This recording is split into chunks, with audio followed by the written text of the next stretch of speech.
Leroy, bumangon ka na. Leroy, Mamaya na. may pasok ka.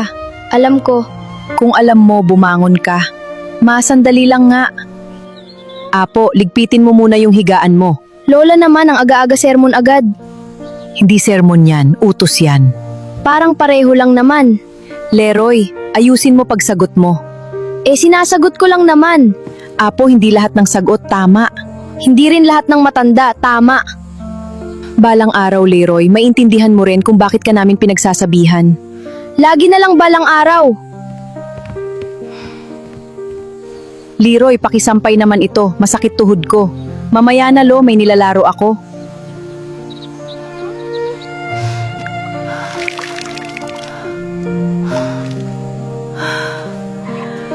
Aray ko, boss.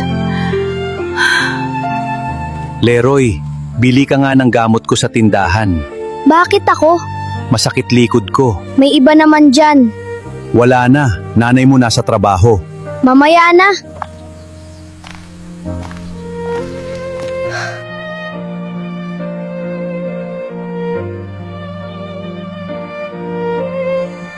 Leroy, pakihugas ng plato. Ma, kakaupo ko lang. Kakaupo mo lang, buong araw kang nasa cellphone. Kayo na lang lagi tama. Hindi kami laging tama. Pero hindi ibig sabihin wala kang obligasyon dito. Obligasyon agad, bata pa ako. Bata ka, oo. Pero hindi ka sanggol. Pero gusto ko pa maglaro. May panahon para dyan. Lahat na lang pinapalaki nyo.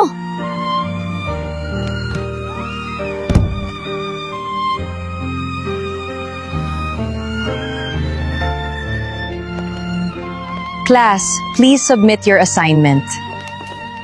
Leroy? Ma'am, naiwan ko po. Again?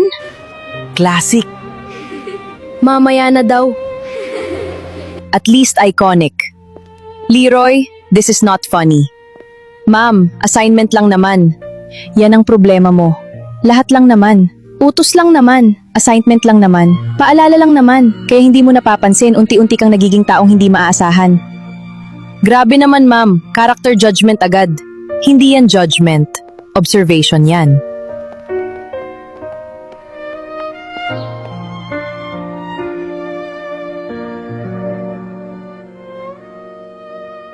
Leroy, Oh? halika rito. Bakit? Usap tayo. Lo, pagod ako. Sa cellphone? Ayan na naman. Apo, minsan kapag pinagsasabihan ka namin, hindi dahil gusto ka naming kontrolin. Parang ganun nga. Hindi. Kasi mahal ka namin. Kapag inuutusan ka namin, tinuturuan ka namin maging responsable. Kapag sinasabihan ka naming huwag sumagot ng basto, tinuturuan ka naming rumispeto. Lo, panahon nyo yun. Ngayon iba na. Oo, iba na. Pero kahit anong panahon, masakit pa rin kapag ang apo mong pinalaki mo, parang kalaban ka nakausap. Drama mo naman, Lo. Sana nga drama lang. Sana hindi dumating yung araw na saka mo lang kami maririnig. Kapag wala ka nang marinig mula sa amin. Lo, wag nyo naman ako takutin. Matutulog na ako. Sige, apo. Matulog ka na.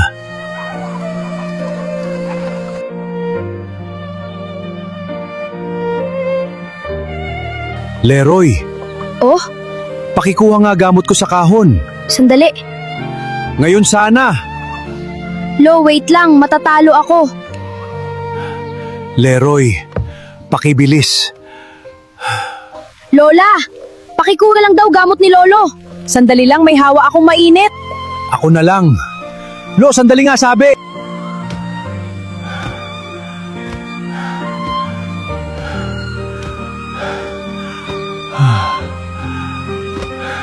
Domeng? Lo? Doming! Lolo! Yung gamot! Nasaan? Sa kahon! Sa tabi ng kama!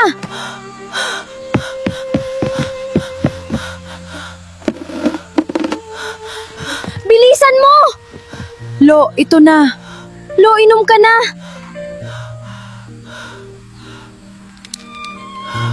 Lo, sorry. Lo, sorry. Apo. Lo? Huwag mong hintayin.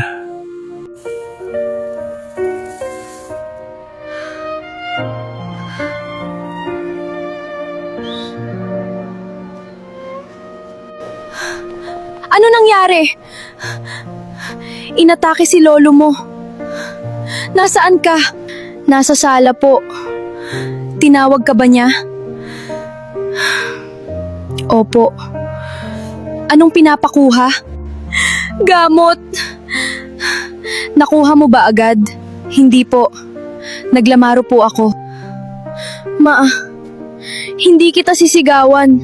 Hindi ngayon. Sana sigawan niyo na lang ako. Hindi lahat nadadaan sa sigaw, Leroy. Minsan, may pagkakamaling ikaw mismo ang maniningil sa sarili mo. Ma, sorry. Sorry. Hindi ko sinasadya. Alam ko. Pero anak, mga hindi sinasadya may nasasaktan pa rin.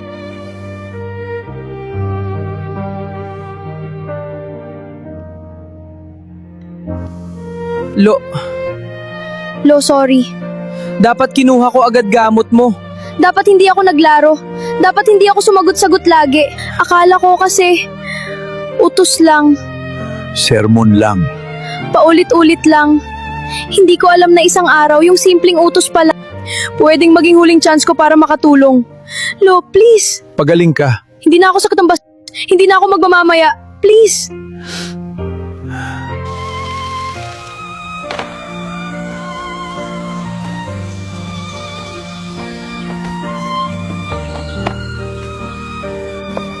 Apo, ako na riyan. Ako na la. Baka malate ka. Maaga pa. Salamat, Apo. Hindi ka na nagrereklamo? Hindi na. Bakit? Kasi dati akala ko, kapag inuutusan ako, inaalisan ako ng oras. Hindi ko alam. Tinuturuan pala nila akong alagaan yung mga taong nag-aalaga sa akin. Anak. La, sorry po. Matagal ko nang hinihintay yan. Alam ko po, late na. Late, oo. Pero hindi pa huli. Class, submit your notebooks. Leroy? Po? Complete? Opo. Ay wow, nagbago. Anong nangyari? Good job, Leroy.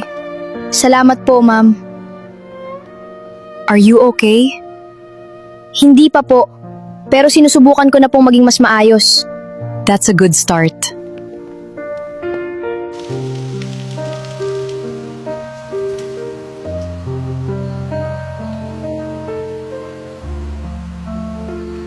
Leroy, pahinga ka na. Ako na dyan. Ako na po, ma. Sigurado ka? Opo. Baka lagnatin ka niyan. Lo, gamot niyo po. Salamat, Apo. Lo, Sorry po talaga. Alam ko. Galit pa po ba kayo? Hindi. Pero sana, huwag mong hintayin na may mangyari bago mo pakinggan ang mga taong nagmamahal sa'yo. Opo. Hindi kami nag-uutos para pahirapan ka. Nag-uutos kami para matuto ka. Hindi kami nagsisermon para inisin ka. Nagsisermon kami kasi umaasa pa kami sa'yo. Noon, akala ko istorbo lang ang mga utos. Akala ko may oras pa palagi. Pero isang araw, inuuna ko ang laro kaysa gamot ni Lolo at halos mawala siya sa amin. Doon ko naintindihan. Hindi lahat ng utos maliit. Minsan, ang simpleng tumulong ka at makinig ka ay paraan ng pagmamahal. Nagbago ako, hindi dahil sa takot, kundi dahil nahiya ako. Kaya habang may mga taong nagmamahal sa'yo, pakinggan mo sila. Baka balang araw, huli na ang lahat.